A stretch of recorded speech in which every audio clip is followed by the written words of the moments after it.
Hello friends, welcome to our another video. आज के इस वीडियो में हम लोग डिस्कस करने जा रहे हैं कि अगर आप एक ट्रैवल एजेंट हैं और आपकी travel agency United states of America में रजिस्टर्ड है, तो आप एआरसी कैसे ले सकते हैं, एआरसी का लाइसेंस कैसे ले सकते हैं, क्या क्या प्रोसेस है, क्या क्या फीस लगेगी, वो सारी चीजें इस वीडियो में हम बात करने जा रहे हैं। तो सबसे पहले हम डिस्कस करेंगे कि एआरसी होता क्या है। एआरसी का फुल फॉर्म होता है एयरलाइन रिपोर्टिंग कॉरपोरेशन। ये एक यूएस बेस्ड ऑर्गेनाइजेशन है जो एयरलाइन और ट्रैवल एजेंसी के बीच में जो ट्रांजैक्शन होता है उसको ये कंट्रोल करती है। ये आप कह सकते हैं कि एक तरीके से जिस तरीके से आइटा का काम होता है, आइटा की जो ट्रांजैक्शंस होती सेम उसी तरीके से एआरसी आपको आइटा की तरह ही काम करती है। बस फर्क इतना है कि आइटा पूरे वर्ल्ड में काम करती है, एआरसी सिर्फ और सिर्फ यूनाइटेड बेस्ड ऑर्गेनाइजेशन के लिए काम करती है। मेजरली इसकी जो 9 मेजर एयरलाइन है वो इसको ऑन करती है, इसको गवर्न करती है, और इसमें तकरीबन आप ये मान के चलो कि ऑलमोस्ट 500 एयरलाइंस इसमें पार्टनर हैं। तो टिकट इशू करने के अलावा सेटलमेंट सर्विसेज, मतलब आपने एयरलाइन को पैसे दिए और आपने अगर टिकट कैंसिल किया तो पैसे आपको वापस मिले, ये सब आपको सेटलमेंट सर्विसेज कहलाता है। It also accredits travel agency. इसका मतलब ये हुआ कि आपको ये एक अप्रूव्ड एआरसी ट्रैवल एजेंसी के रूप में मान्यता देता है, और आपको जितने भी एयरलाइन एआरसी से जुड़े हुए हैं उनकी सर्विस को एक्सेस करने का आपको अधिकार देता है। तो आप ये कह सकते हैं कि यूएस में एक तरीके से एआरसी जो है वो आइटा का कॉम्पिटिटर है।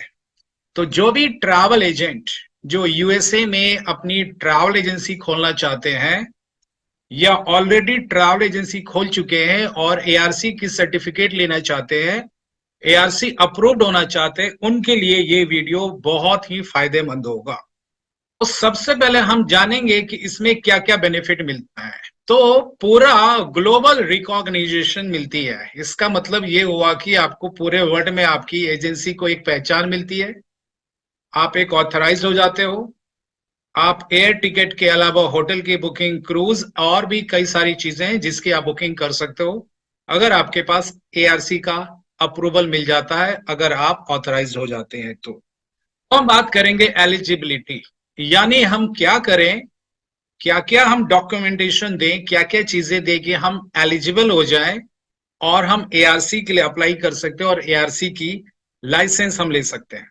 सबसे पहली चीज जो बेसिक है, आपकी कंपनी को यूएस में रजिस्टर्ड होना चाहिए।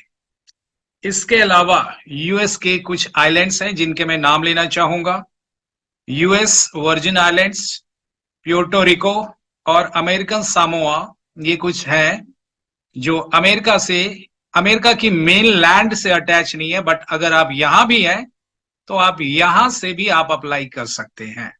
ध्यान दीजिए, पूरे वर्ल्ड में आइटा के लिए होती है रिक्वायरमेंट, लेकिन यूएस में एआरसी की रिक्वायरमेंट होती है या आइटान की रिक्वायरमेंट होती है। पूरे वर्ल्ड में आइटा और यूएसए में आइटान, ये दोनों फर्क आप ध्यान रखेंगे। और एआरसी जो है वो आइटा की कॉम्पिटिटर एक एजेंसी है। अब किस तरीके की कंपनी रजिस्टर्ड की जाए, या अगर आपने ऑलरेडी कंपनी रजिस्टर्ड कर रखा है तो इसमें नंबर 1 पे आता है कॉरपोरेशंस। यानी अगर आपकी कोई प्राइवेट लिमिटेड कंपनी है, डायरेक्टर्स हैं, तो आप इसके लिए अप्लाई कर सकते हैं। या लिमिटेड लायबिलिटी कंपनीज है तो इसको एलएलसीज बोला जाता है, उसके लिए भी आप अप्लाई कर सकते हैं। और अगर आपने पार्टनरशिप में कोई कंपनी खोली है तो उसके लिए भी आप अप्लाई कर सकते हैं। या आप सोल प्रोप्राइटरशिप के नाम से भी आपने कंपनी रजिस्टर्ड कर रखी है तो भी आप अप्लाई कर सकते हैं। तो मेन ये 4 कंपनी है। तो इनमें से अगर आपके पास कोई भी लाइसेंस है तो आप एआरसी के लिए अप्लाई कर सकते हैं। अब बात आती है कितने पैसे दिए जाए और कितने पैसे की रिक्वायरमेंट होती है। जी हाँ, जब आप इसके लिए अप्लाई करोगे, एप्लीकेशन की जो फीस होगी 2300 यूएस डॉलर होगा, और याद रखें ये नॉन रिफंडेबल हैं। तो बहुत से ऐसे केसेस देखे गए हैं कि जहां पे ट्रैवल एजेंसी ने अप्लाई तो कर दिया, लेकिन किसी और वजह से उन्होंने इस एप्लीकेशन को आगे प्रोसेस नहीं किया, डॉक्यूमेंट को सबमिट नहीं किया, जिसकी वजह से क्या होता है कि आपकी इस एप्लीकेशन को रिजेक्ट कर दिया जाता है। जब आप सारे के सारे डॉक्यूमेंट सबमिट कर देते हैं, सारी की सारी फीसेज आप सबमिट कर देते हैं, उसके बाद एआरसी आपको 90 डेज टाइम लेता है, यानी कि 3 महीने में जाकर के आपको एआरसी की सर्टिफिकेट मिलती है। और इस बीच में आपसे इंटरव्यू भी लिया जा सकता है।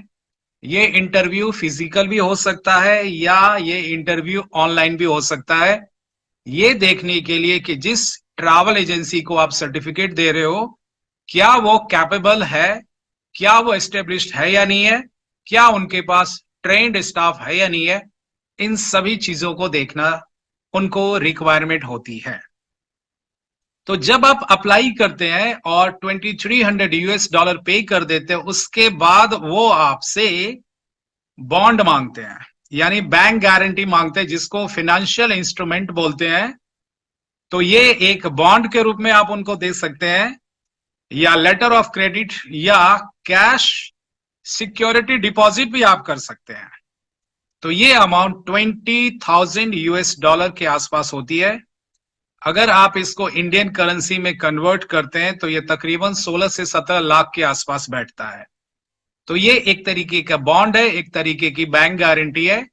तो ये दो मेजर आपको एक्सपेंसेस हैं अगर आप एआरसी के लिए प्लान कर रहे हैं तो डेफिनेटली अगर आप न्यू बॉर्न ट्रैवल एजेंट हैं या एंट्री लेवल के ट्रैवल एजेंट हैं तो डेफिनेटली आपको पहले ये जो कैश है, इसकी ये जो फिनांस है, इसकी आपको मैनेज करनी पड़ेगी, और उसके बाद ही आप अप्लाई कर सकते हो, क्योंकि ये छोटा मोटा अमाउंट नहीं है। It's not a small amount, it's a big size amount. तो डेफिनेटली आपको पहले इस्तेमाल करना होगा, फिर आप अप्लाई कर सकते हैं। नाउ जो दूसरी रिक्वायरमेंट है वो है agency staff. It's really very very important. इसमें ये बोला गया है कि आपके एजेंसी में एक डेजिग्नेटेड मैनेजर या एक एआरसी स्पेशलिस्ट होनी चाहिए। जी हां, और उसने एआरसी का एग्जाम क्लियर कर रखा हो। एआरसी का एग्जाम क्लियर करने के बाद उसके पास सर्टिफिकेट भी होना चाहिए, और एटलीस्ट उसको यूएस में काम करने के लिए अथॉरिटी भी मिली हो। ये यूएस का सिटीजन भी हो सकता है, ये इंडिया का भी सिटीजन हो सकता है, कहीं का भी सिटीजन हो सकता है, लेकिन उसने एआरसी का एग्जाम जरूर क्लियर कर रखा हो। तो आपके मन में ये ख्याल हो रहा होगा कि ये एआरसी का एग्जाम क्या है, कहां से कर सकते हैं। तो डेफिनेटली आप एआरसी एग्जाम के लिए आप हमसे संपर्क कर सकते हैं। We are the specialist for providing the ARC exam. इसके अलावा we provide the service to get the ARC accreditation और लाइसेंस। तो एक चीज तो क्लियर है, अगर आपके पास ये एआरसी एग्जाम की सर्टिफिकेट नहीं है तो आप अप्लाई नहीं कर सकते। दूसरी बात जो मैं आपको बताने चाहता हूं कि अगर आपका मैनेजर ही एआरसी एग्जाम क्लियर कर रखा है तो मैनेजर भी एआरसी स्पेशलिस्ट के रूप में काम कर सकता है। इट मींस कि आपको अलग से मैनेजर और अलग से एआरसी स्पेशलिस्ट रखने की जरूरत नहीं है। This could be the same person, एक ही आदमी दोनों काम कर सकता है। तो आपके लिए राहत की बात है। अब क्या क्या डॉक्यूमेंट चाहिए? द कॉर्पोरेशन आपको चाहिए certificate in articles of incorporation, यानी आपने कंपनी बनाया है, कंपनी एस्टेब्लिश किया है, उसकी सर्टिफिकेट चाहिए। लिमिटेड लायबिलिटीज कंपनीज के लिए certificate and article of organisation चाहिए, जो इजिली आपको, जो आपका चार्टेड अकाउंटेंट होता है या जो ऑडिटर होता है, जो कंपनी एस्टेब्लिश करता है, आप उनसे मदद ले सकते हैं। उसके अलावा आपको एलसी ऑपरेटिंग एग्रीमेंट भी चाहिए। एलसीसी के केस में, पार्टनरशिप के केस में पार्टनरशिप एग्रीमेंट चाहिए। ये प्रूव्ड होना चाहिए लीगली कोर्ट के द्वारा, या अटॉर्नी जनरल आपको इसको करके दे देता है, नोटरीफाई होनी चाहिए। सोल प्रोप्राइटरशिप के केस में फिक्टिशियस नेम सर्टिफिकेट होना चाहिए। आपको ये बताना होगा कि आप कोई गलत काम या गलत नाम का इस्तेमाल नहीं कर रहे हैं, क्योंकि अक्सर ये देखा गया कि बहुत से ट्रैवल एजेंसी क्या करते हैं, किसी एयरलाइंस के नाम का इस्तेमाल कर लेते हैं और लोगों को लगता है कि ये एयरलाइन की ऑफिस है। तो ये चीजें आपको लिख के देनी होती है, ये चीजें आपको नोटरीफाई करा के देनी होती है। इसके अलावा आपको चाहिए बैंक सिग्नेचर कार्ड और sign notice from your financial institution, जिससे यह पता चले कि आपकी अकाउंट इस पर्टिकुलर बैंक में है। इसके अलावा प्रायर ईयर टैक्स फाइलिंग, मतलब प्रीवियस ईयर, लास्ट ईयर का जो लास्ट फाइनेंशियल ईयर है उसकी टैक्स फाइलिंग की डिटेल्स होनी चाहिए। फाइनेंशियल स्टेटमेंट ऑफ बिजनेस, इसका मतलब ये हुआ कि पिछले साल आपने जो भी बिजनेस किया, जो भी आपने एक्सपेंस किया, जो भी आपने इनकम लिया, वो सारे के सारे ऑडिटेड होना चाहिए। ये ऑडिटेड आपको चार्टेड अकाउंटेंट आपको ऑडिट करके देगा। तो ये सारे डॉक्यूमेंट आपको चाहिए एआरसी अप्लाई करने के लिए। इसके अलावा आपको चाहिए फाइनेंशियल इंस्ट्रूमेंट, जो बॉन्ड मैंने आपसे बाकी डिस्कस कर रखा है। पर्सनल हिस्ट्री फॉर्म चाहिए, ये भी साइन और नोटराइज होना चाहिए। इंटरनल रेवेन्यू सर्विस या आईआरएस फॉर्म W9 ये भी चाहिए आपको। ओके, तो ये सारी चीजें जब आप सबमिट करते हैं तो डेफिनेटली एआरसी आपको डॉक्यूमेंट मिलने के बाद 3 महीने का टाइम लेती है और आपको फिर सर्टिफिकेट मिल जाता है। एंड देन आप as a authorised ARC travel agent बन सकते हैं और आप यूएसए में बिजनेस कर सकते हैं और टिकट इशू कर सकते हैं। अब इस सर्टिफिकेट कैसे लें, कहां से लें, किनसे मदद लें? Definitely we are professional enough, तो आप हमसे संपर्क कर सकते हैं। दिए गए नंबर पे आप हमसे कांटेक्ट कर सकते हैं, दिए गए ईमेल आईडी पे आप डिटेल्स डाल सकते हैं, and we will be happy enough to help you out. Definitely इस वीडियो को पब्लिश करने का मेरा एक ही मेन मकसद है कि आप जितने भी ट्रैवल एजेंट हैं जिनके ड्रीम है कि मैं यूएसए में अपना बिजनेस एस्टेब्लिश करूं, तो आपको इस वीडियो से क्या क्या डॉक्यूमेंट चाहिए वो प्रिपेयर करने का आपको एडवांस में टाइम मिल जाएगा। और जब आपके डॉक्यूमेंट रेडी हो जाए तो आप मुझसे हेल्प ले सकते हैं। मिलते हैं अगले वीडियो में, तब तक के लिए धन्यवाद।